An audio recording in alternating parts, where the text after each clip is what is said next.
case study of junking. I went to my boss, Steve Pausch, and asked him if we could open a secondhand store. And he gave me his usual answer. He said, sure, but I'm not giving you any money. So we set out to find a location. Yeah. So we had just been in the building up front, and like we always do, we came to the back where we had parked and to pray and to ask God, where does He want us? We were praying, and Lou kind of disappeared, and we were looking around. You know, that's when I looked over and I saw the building. And you and your dad were still standing here praying, and I was like, hey, I think I even interrupted you guys. You did. Oh, okay, good. But that was it, right? I mean, that was what we looked over. were looking we for. could see a sign. We didn't know if it was for rent or for sale.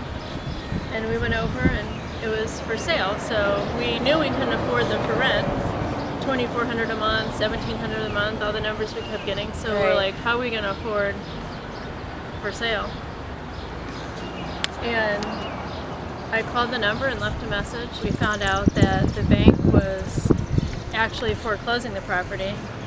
And so we asked if there was any way we could get it. And which is kind of funny because we don't have any money. no, we didn't have any money, but we thought, hey, maybe we could get it. Steve said free, right? Right, he said So it doesn't hurt to ask.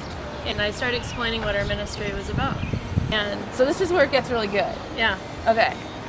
So you didn't know, you were still talking to the bank, right. but I had gotten a check from one of our sponsors. It was a one-time donation of $6,500. Well, at the same time, you're talking off doing that. this, and you called me on the phone, Yeah. and you told me, Guess what? They're saying we can get the building and just cover the back taxes, which happened to be $6,500. I did not know about Right. the donation.